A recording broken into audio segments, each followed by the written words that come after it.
Boleh tak ibu bapa bayar zakat kepada anak? Anak dia susah, dah kahwin, asnaf. Ibu bapa nak keluar zakat bagi kat anak, boleh tak? Anak pula bagi zakat dekat mak ayah susah. Dia macam ni, atas ke bawah tak boleh bayar zakat. Ibu bapa, ibu-ibu sekalian, kalau ada anak yang susah, anak nikah, dia pula nikah dulu bukan pilihan kita contohnya. Lepas tu susah, jangan sekali-kali sebut tu lah, kau tak derhaka mak kan hidup kau susah.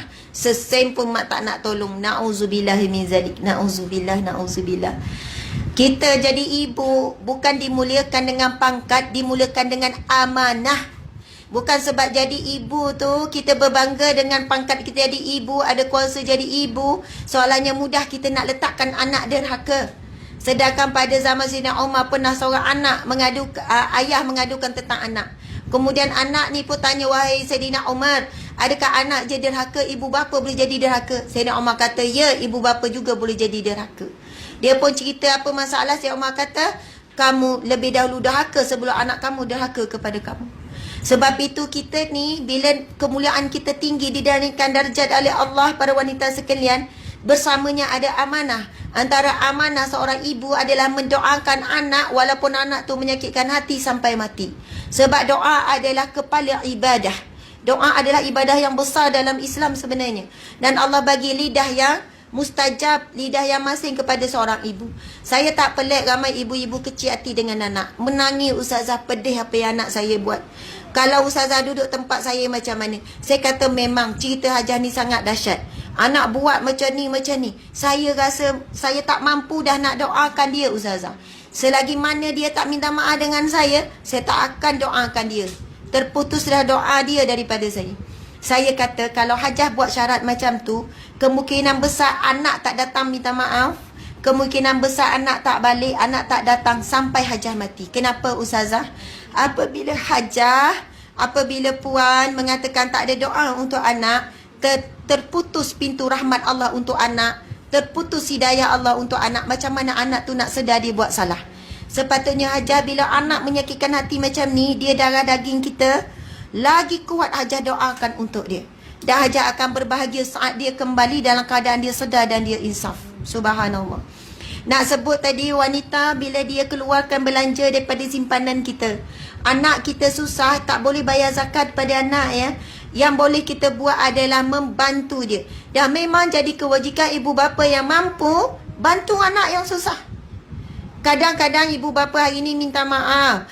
Dia dah berkahwin, dia dah ada ni, biar dia berdikari. Orang tu sampai tak ada duit, anak tak pergi sekolah. Sebab apa? Saya sebelum ni, masa sebelum sibuk dengan ceramah, kami buat aktiviti ni aktif. Bantuan orang susah, fakir miskin, ramai orang bagi. Kadang ustazah ambil lah ni, saya bagi transfer duit ni untuk bantu orang susah. Tengok-tengok 10,000 ada orang bagi, 5 ada orang bagi, kadang berkumpul sampai 10,000. Jadi masa tu aktif pergi ke rumah orang ni, jumpa memang ramai orang susah. Kebanyakannya dibuang keluarga, alasan keluarga dah kahwin, survive lah sendiri. Makan nasi garam sebulan, tak ada makan apa, biskut cicak air kosong je. Beberapa minggu anak ni, ya Allah, tengok lapar, buka peti air kosong rumah. Ramai sangat orang kita susah. Saya tanya keluarga dia, ada mak ayah mampu tak? Mak ayah orang senang, tapi dia kata pandai-pandailah nak hidup sendiri, dah kahwin. Sekarang kita kena harus sedar, kadang-kadang kita jadi perantaraan rezeki anak-anak. Tak semestinya anak tu bawa tanggungan kita. Anak dah kahwin pun, subhanallah, kalau kita faham, sedekah karabah sangat besar pahalanya. Bahkan dalam satu hadis Nabi SAW, dalam kitab Al-Kabair, dosa-dosa besar, hadis yang sahih, Nabi bersabda, sesungguhnya Allah tidak memandang sedekah seseorang yang membantu orang yang jauh, tetapi tidak membantu orang yang dekat. Kita rasa kita sedekah dah banyak, ke Palestin kita bagi, ke Syria kita bagi, masjid ni bagi, tapi ada anak kita yang susah, ada adik-beradik kita yang susah, suami kita sendiri susah. Siapalah mak ayah ke tok-tok saudara ahli keluarga ada yang susah, kita duk bagi pada yang jauh. Kita bimbang di bangkit di akhirat kelak, kita ingat kita dapat pahala sedekah yang banyak, rupanya Allah Ta'ala terhijab kerana kita tak bantu orang yang terdekat. Kalau orang ada sikap ni, nescaya tak ada orang yang susah. Tapi kadang prinsip kita nak tolong adik tapi dia pemalas, baik tolong orang Syria. Ni tak faham dari sudut keutamaan.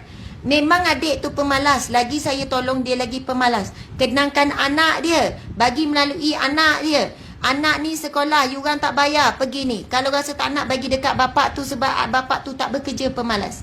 Sebab dia ada tanggungan, anak tu anak saudara kita. Kita mungkin tak ada tanggungjawab pada adik tu, tapi pada anak saudara. Ini umum lah ya, boleh pergi luas lagi ni.